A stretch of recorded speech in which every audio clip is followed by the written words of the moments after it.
Welcome to Midnight Murmurs, your gateway to soothing mysteries and chilling whispers. I'm here to help you unwind and explore captivating tales that lurk in the shadows. Remember to like, subscribe, and drop a comment sharing where and when you're listening. Now, relax and let the night embrace you.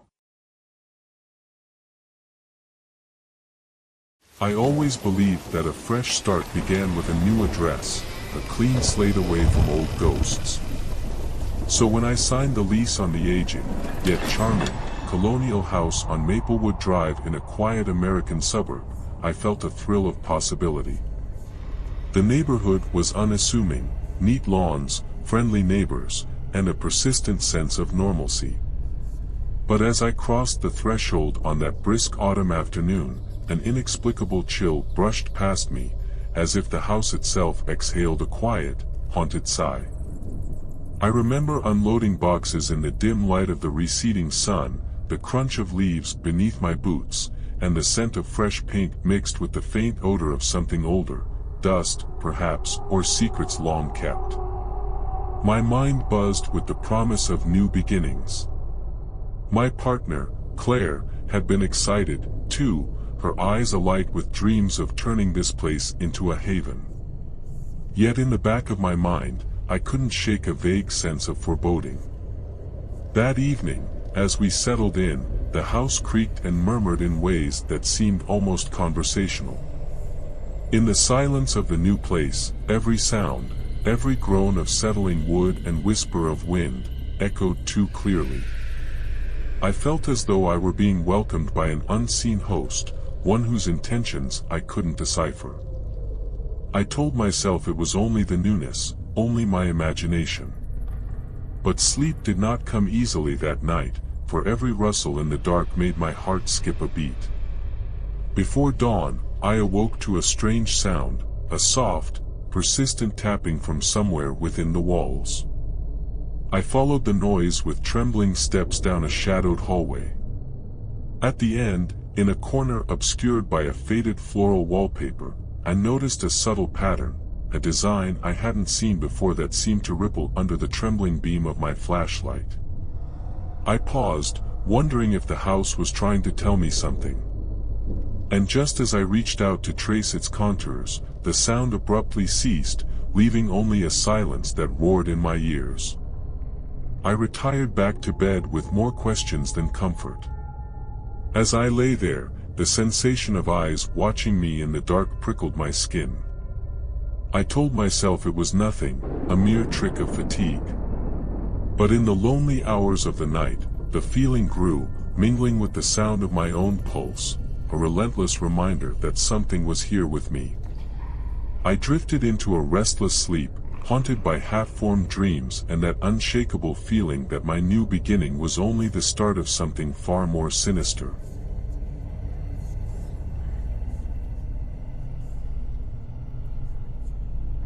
The next morning brought a fragile light and a lingering sense of disquiet. I tried to resume the mundane tasks of moving in, assembling shelves, arranging furniture, but my focus was constantly pulled back to the echo of that tapping sound and the uncanny sensation of being observed.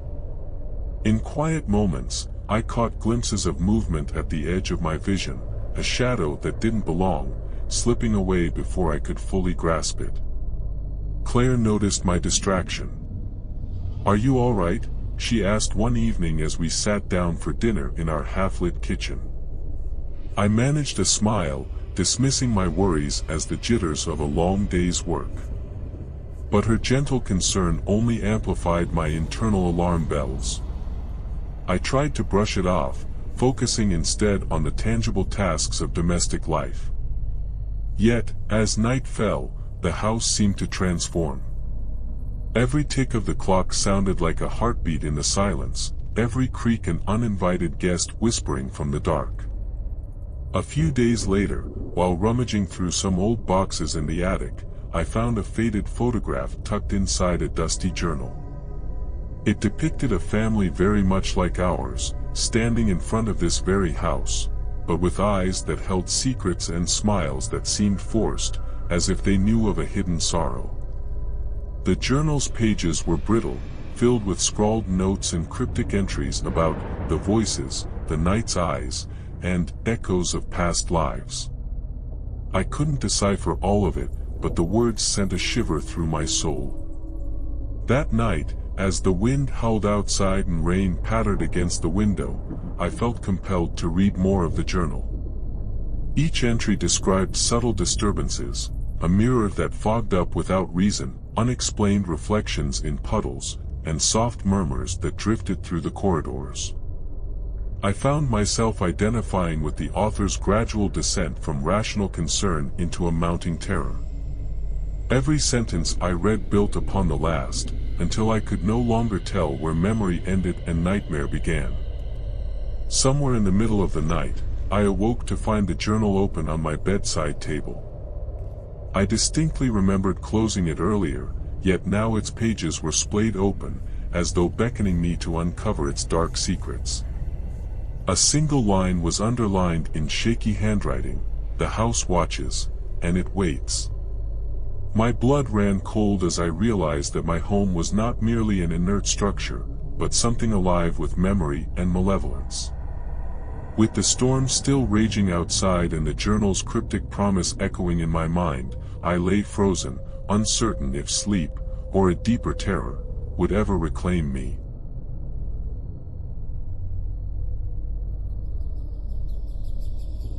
Days blurred together as I tried to resume life in the house. Yet even in daylight, the atmosphere felt charged with an intangible energy. I began to notice patterns: the subtle shift in temperature when I entered certain rooms, the almost imperceptible hum that seemed to emanate from behind the walls. On my evening walks around the block, neighbors exchanged knowing glances but never commented on the peculiar ambience that seemed to cling to my property. Late one afternoon, I sat in the living room reading when I first heard the whisper. It wasn't a voice in the conventional sense, but more like a gentle susurration riding the edges of sound. I couldn't make out any words, yet the tone was insistently familiar, a murmur that stirred memories I couldn't place. I followed the sound to a wall adorned with an old, ornate mirror. In its reflection, for a fraction of a second, I saw not only my own worried face but also a fleeting image of a pale figure standing behind me. I spun around, but the room was empty save for the soft ticking of the grandfather clock. My pulse hammered in my ears as I returned to the mirror. The reflection was now undisturbed, yet the impression of that spectral presence remained. I began to suspect that the journal wasn't a mere relic of the past. It was a warning left behind by someone who had once lived here. The thought that the house might be a vessel for something beyond explanation grew too potent to ignore. That evening, I ventured into the basement, an area I'd been reluctant to explore. The space was a cavern of forgotten belongings and dust-coated memories. As I made my way through, a whisper guided me toward an old trunk. Inside, I discovered a bundle of letters tied with a fraying ribbon. The letters detailed strange occurrences: neighbors hearing unearthly sounds, family pets disappearing inexplicably, and a recurring theme of an unseen watcher. The final letter ended abruptly with a single sentence: "They come when the moon is blood red." I spent the night poring over the letters by the weak light of a single bulb. Every scratch of my pen, every turn of a page, seemed to invite a new presence into the room. In the silence that followed each revelation, I felt the house exhale again, a slow, measured breath that resonated through the floorboards. I couldn't decide whether it was a sigh of relief or a sinister laugh at my intrusion. Before I could piece together these fragments, the lights in the basement flickered violently and went out. In that suffocating darkness, the whispers multiplied, circling me as if they were alive. I fumbled for my phone, its screen casting a ghostly glow. For one harrowing moment, I was convinced I saw shapes moving just beyond the circle of light, shapes that vanished as soon as I tried to focus on them. With the echoes of the unseen voices ringing in my ears and my heart pounding in the oppressive dark, I wondered if the house was finally revealing the depths of its secrets, or if it was only preparing me for something far more dreadful.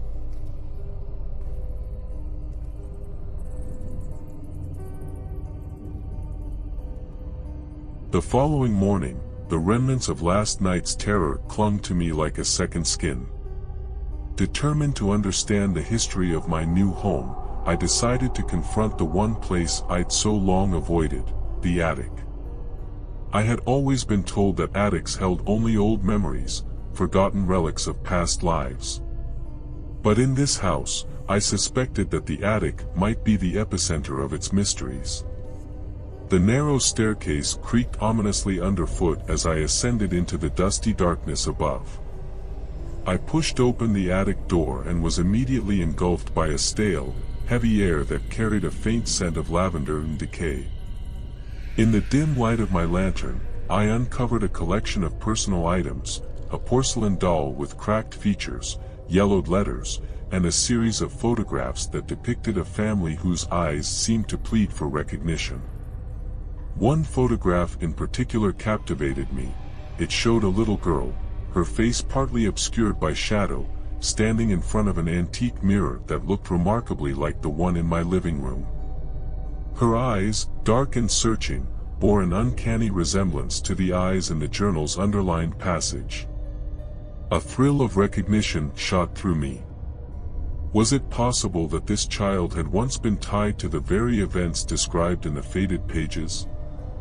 As I combed through boxes and crates, I discovered a hidden compartment behind a false wall.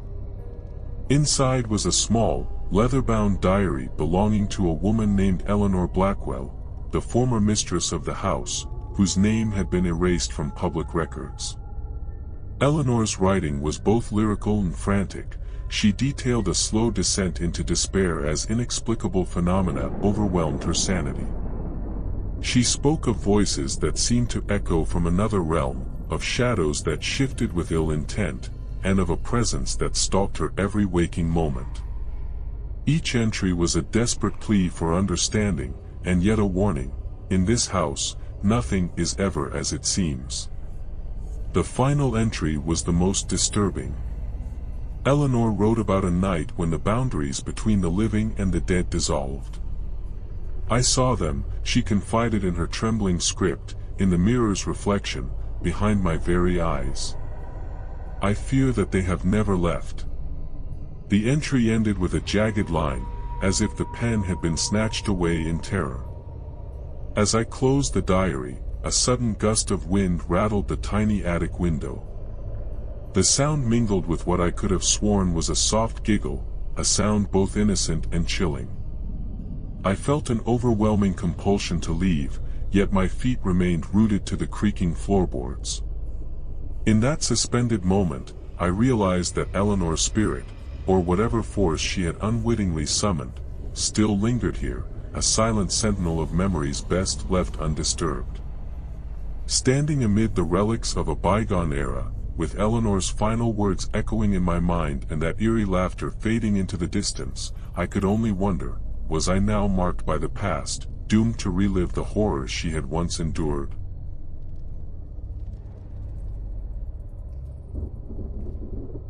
That night, sleep proved elusive.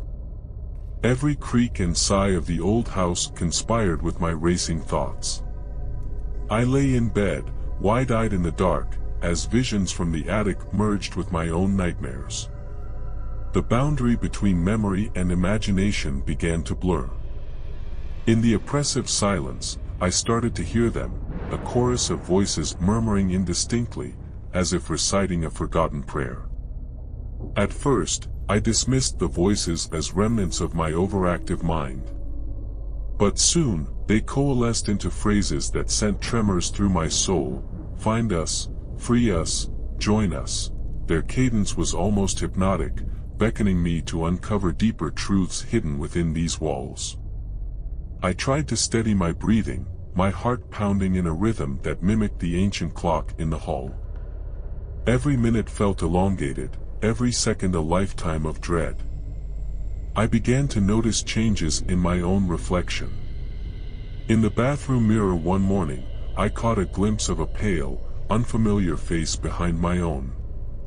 It vanished when I spun around, leaving only a residue of cold dread. As the days passed, these spectral hints grew bolder. I'd see movement in the peripheral vision, a flash of white, a shape at the end of a hallway, that defied explanation. Even Claire, normally so grounded, confessed that she too felt an unsettling presence lurking in the corners of our shared home. I found myself obsessively rereading Eleanor's diary and the letters from the trunk. Each word took on a new urgency, every scribbled note a clue to the puzzle of this house's sorrowful legacy. In moments of solitude, I would wander the silent halls, following the elusive whispers that seemed to call my name. They led me to dead ends and hidden doorways, as if teasing me with secrets that lay just beyond my grasp. One particularly stormy night, as rain battered the windows and thunder shook the foundation, I experienced a moment that shattered the fragile barrier between waking and dreaming. I awoke in a cold sweat to find the room bathed in an otherworldly light, an iridescent glow emanating from the mirror in the hallway. In that spectral reflection, I saw not only myself but also a procession of figures, drifting like mist. Their faces were blurred, yet each expression was one of quiet torment and desperate longing. I couldn't scream, my voice was stolen by the overwhelming presence that pressed in from all sides. As the figures approached, their murmurs crescendoed into a cacophony of pleading voices. "Help us," they cried, their sounds intermingling with the storm outside. I felt as if I were standing on the precipice of a vast, unknowable abyss, with each heartbeat drawing me deeper into its pull. I tried to retreat, to hide beneath the covers, but the vision was inescapable. In that surreal moment, I understood that the terrors of this house were not confined to the dark, they were etched into my very soul. When the spectral glow faded with the dawn and I found myself alone with the pounding of my heart, I couldn't help but wonder if I was now irrevocably bound to the restless spirits of this accursed place, doomed to be their unwitting vessel in the endless night.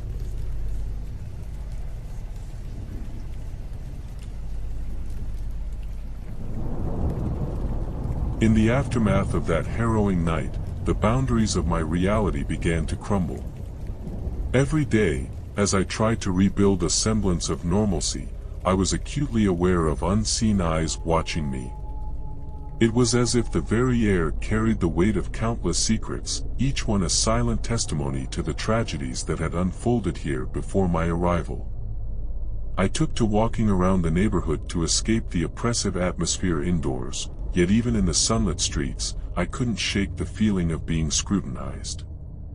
Neighbors exchanged polite greetings, but behind their smiles I sensed a shared, unspoken understanding, a quiet acknowledgement of something lurking beneath the veneer of suburban normality.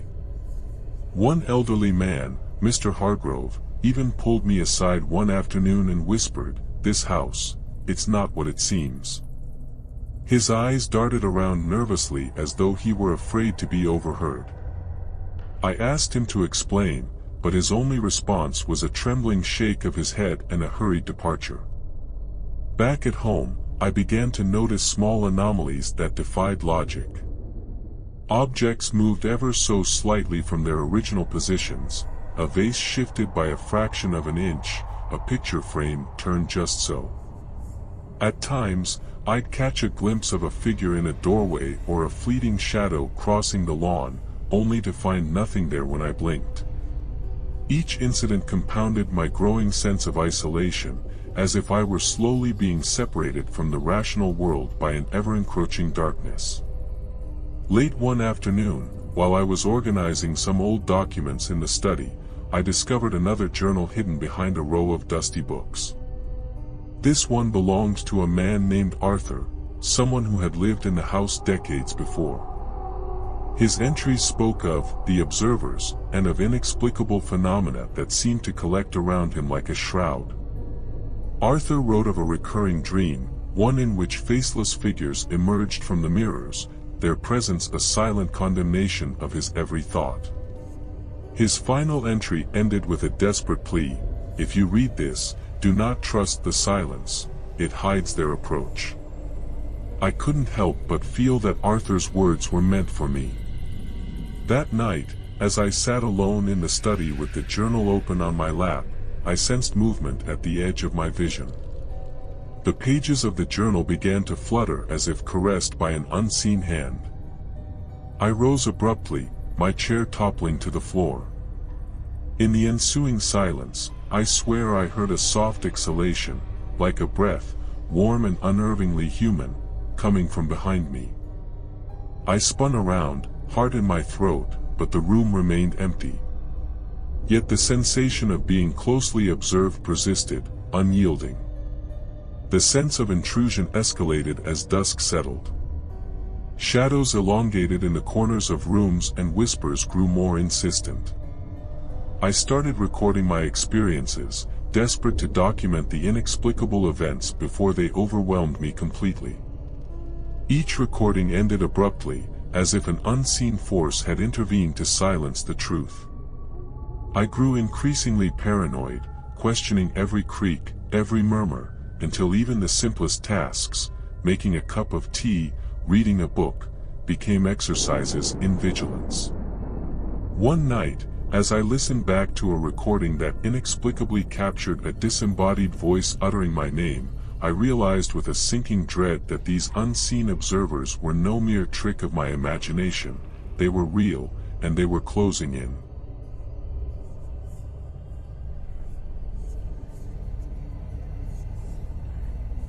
Determined to pierce through the veil of mystery that enshrouded my home, I resolved to piece together every scrap of history the house had offered. The journals, letters, and photographs formed a mosaic of grief, terror, and unspoken regrets. With every clue I uncovered, the supernatural presence here seemed to grow bolder, its influence more palpable. Late one rainy evening, I sat at my desk with the two journals, Eleanor's and Arthur's, spread before me. I began cross-referencing dates, names, and cryptic phrases. A pattern emerged. Both Eleanor and Arthur had experienced a series of events that escalated with the phases of the moon. The final entries of each journal hinted at an event known only as the convergence, a moment when the past and present, the living and the dead, would collide. As I wrote down my findings, the lights flickered, and a chill swept through the room. The pages of the journals fluttered as if caught in a sudden gust. In that charged atmosphere, I felt as though I were standing on the brink of a revelation that could shatter all I thought I knew about life and death. The journals spoke of a hidden chamber somewhere in the house, a repository for the accumulated sorrows and secrets of generations. According to Arthur, the chamber was not just a physical space but a psychic nexus where the boundaries between worlds blurred. My heart pounded with a mix of dread and determination. I resolved to find this chamber and, if possible, confront the force that had so long tormented the house. Over the next few days, I retraced every step documented in the journals, examining crevices in the walls and searching for incongruities in the architecture. Each discovery, the faint imprint of a door, a misaligned panel in the basement, added another piece to the puzzle. One stormy evening, as I was poring over a detailed sketch Arthur had made of the house's original floor plan, I noticed a peculiar marking near the back of the building, a symbol that matched one scrawled in Eleanor's diary.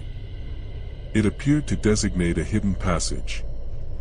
Armed with a flashlight and trembling anticipation, I followed the faded lines on the ancient blueprint to a locked door concealed behind a stack of old crates in the laundry room. With a deep, steadying breath, I pushed open the door. Inside, I discovered a narrow corridor that descended into darkness, its walls lined with strange carvings and symbols that pulsed faintly in the low light. Every step forward felt like a descent into another world, one where time and space lost all meaning. The air was thick with an oppressive energy that made each heartbeat feel loud and deliberate.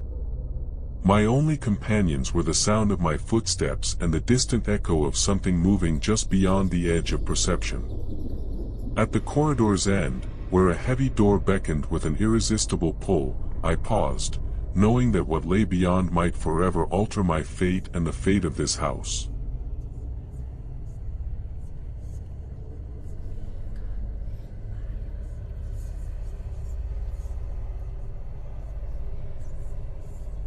I couldn't turn back. The door at the corridor's end loomed before me, an ominous portal to secrets long hidden. With trembling hands, I pushed it open and stepped into a vast chamber that defied description. Dimly lit by an otherworldly glow, the room was filled with relics, photographs, and artifacts that spanned generations. In the center stood an ornate mirror framed in dark wood, its surface swirling with an almost hypnotic pattern. As I approached, the mirror began to ripple like disturbed water. Within its depths, I saw flashes of events not my own, a glimpse of Eleanor's tearful face, the stern gaze of Arthur as he recorded his final entries, and spectral figures moving in a silent, orchestrated dance. It was as if the mirror were a window into the house's soul, a portal through which its long-buried secrets reached out to me. A sudden presence pressed in from behind. I whirled around to find Claire standing there, her eyes wide with terror and an expression of disbelief etched onto her face. "You shouldn't have come here," she whispered, her voice shaking. In that moment, I realized she too had been drawn into the house's enigmatic grip. As we exchanged hurried words about the journals and the hidden chamber, the mirror's surface flickered again, this time revealing a dark, indistinct shape moving among the relics. Before we could react, the room's temperature plummeted. The air grew dense, as though filled with centuries of sorrow and regret. The mirror's ripple transformed into a face, a gaunt, sorrowful visage that seemed to beckon us closer. The figure spoke in a voice that resonated with both command and despair, "You have awakened what must remain forgotten." Claire's hand found mine as the presence in the mirror began to coalesce, taking on a more defined form. It was not merely a spirit, it was a culmination of every lost soul, every secret and pain that had ever seeped into these walls. My mind raced with questions, but the entity did not wait for answers. Instead, it advanced slowly, each movement measured and deliberate, its eyes filled with an ancient sadness that defied explanation. For a long moment, time itself seemed to halt. I was caught between the urge to flee and the compelling need to understand. In that silent confrontation, the room felt as though it were teetering on the edge of an abyss, one that threatened to swallow us whole. Claire squeezed my hand, her eyes silently pleading for reassurance that we could still escape the inevitable. As the spectral figure raised a hand that glowed with an ethereal light and the mirror's surface churned with the weight of centuries, I realized that our confrontation with the uncanny had only just begun, and that the true horror was yet to be revealed.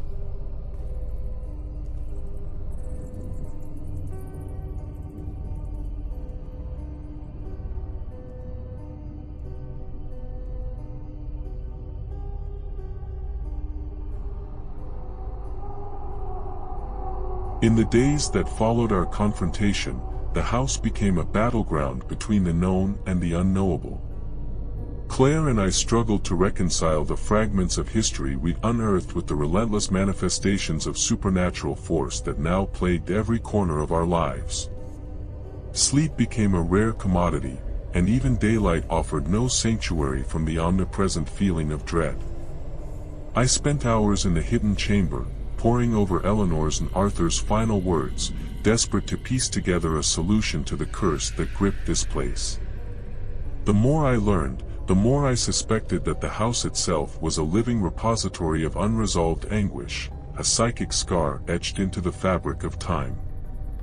I began to see patterns in the disturbances, the sudden flares of cold air, the recurring symbols scrawled in unexpected places, and the way the mirror in the chamber now pulsed with an almost heartbeat-like rhythm. Yet even as I delved deeper into these mysteries, the line between my waking hours and my nightmares blurred. I found myself conversing with unseen presences in the dead of night, my own voice trembling as I demanded answers from the dark. At times, I was sure I saw my reflection in the mirror morphing into that of Eleanor, her eyes brimming with sorrow and accusation. It was as if she were urging me to atone for sins long past, or perhaps warning me of the consequences of unearthing truths best left undisturbed. The strain began to fracture my reality.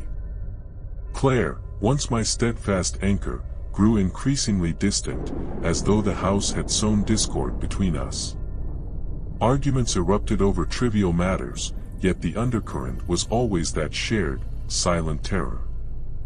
I could sense her fear even in her hesitant smiles and forced reassurances, and it gnawed at me that we were both prisoners of this living nightmare. One cold evening, while reviewing my meticulous notes, I discovered a final, cryptic passage in Arthur's journal: "When the full moon's light unveils the truth, the cycle shall be broken, or damned forever." The words sent a chill coursing through me. The next full moon was mere days away, and I felt the weight of destiny pressing down. Was this our last chance to break the cycle, or were we merely pawns in a centuries-old game? As the full moon approached, the house grew frantic with activity. Doors slammed on their own, lights flickered in a frenzied dance, and the once subtle whispers escalated into a clamorous demand for reckoning. On the night of the full moon, Claire and I gathered what little courage we had and returned to the hidden chamber, determined to confront the force that had so long tormented us.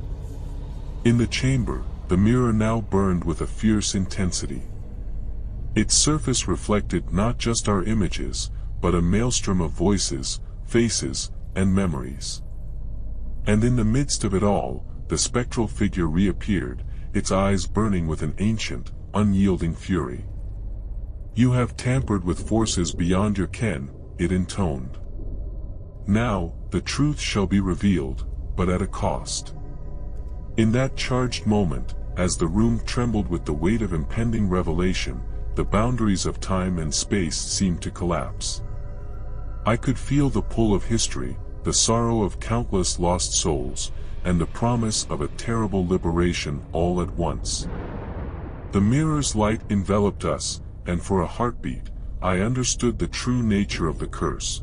It was not a malevolent force at all, but a tragic culmination of human loss and regret, given form in the silent corridors of this house.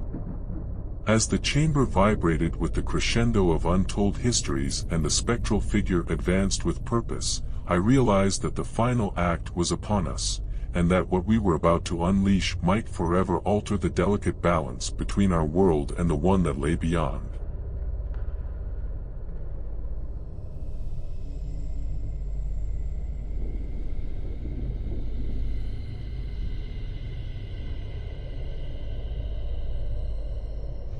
The final night arrived with a tempest of wind and rain, a fitting stage for what would be our ultimate reckoning. Claire and I, now bound together by shared terror and desperate hope, prepared ourselves for the confrontation foretold in Arthur's journal. In the hidden chamber, every relic, every symbol, seemed to pulse with a latent energy. The mirror's surface had calmed to a steady, ominous glow, as if gathering strength for what was to come. I took a deep breath and stepped forward, the weight of generations pressing down upon me.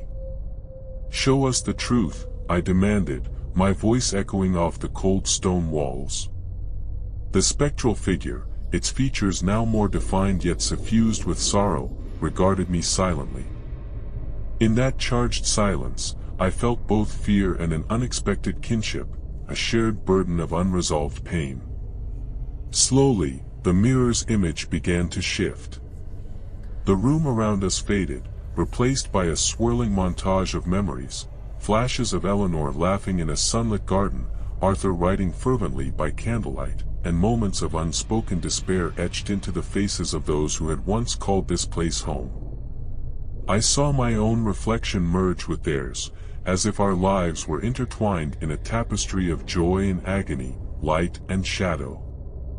Then, as the full moon's light filtered through a narrow window, a single vision crystallized in the mirror, a scene of an ancient ritual, performed in secret, to bind a restless spirit to the house. The ritual was both beautiful and tragic, a desperate attempt to contain a sorrow too vast for mortal understanding. In that vision, I saw the face of a child, eyes wide with both innocence and foreknowledge, reaching out for release. The realization struck me like a lightning bolt. The curse was not simply a malevolent force to be vanquished, it was the lingering echo of a family's tragedy, a chain of grief passed down through time. The house was not evil by nature, it was a vessel for unresolved loss. And now, in confronting it, we faced a choice, to break the cycle through understanding and forgiveness, or to be consumed by the endless cycle of despair. I turned to Claire, whose eyes shimmered with tears and an unspoken question. Could we, in our own flawed humanity, offer the redemption that so many before us had sought? The spectral figure's voice returned, softer now but laden with the weight of eons. Release us, and be free. In that heart-stopping moment, I stepped forward and raised my trembling hand to touch the mirror's surface. A surge of emotion, a torrent of sorrow, hope, and a fierce longing for closure, raced through me. The mirror rippled like water under a stone, and I felt as if I were plunging into an abyss of memories. I heard the voices of the past, mingling with my own heartbeat, urging me to let go of the past's hold. Time seemed to stretch indefinitely. In the echo of that profound silence, I realized that the act of release was not an act of defeat but of transformation, a necessary step toward healing. With Claire's hand in mine, I spoke softly, "I forgive you. I forgive us."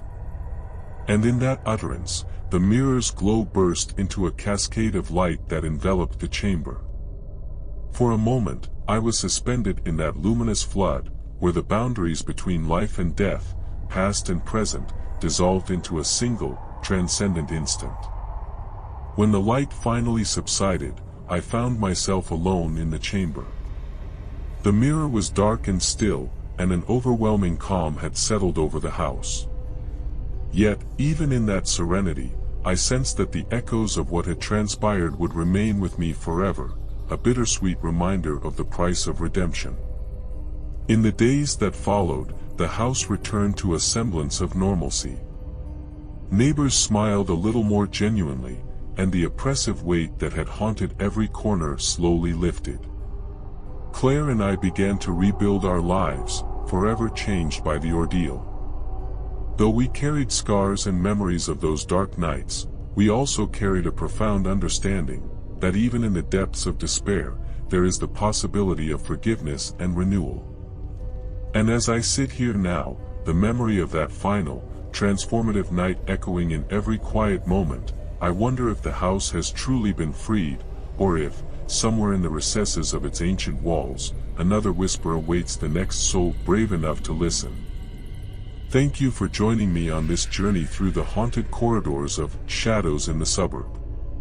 May its echoes linger in your mind, inviting you to listen closely to the whispers of the past.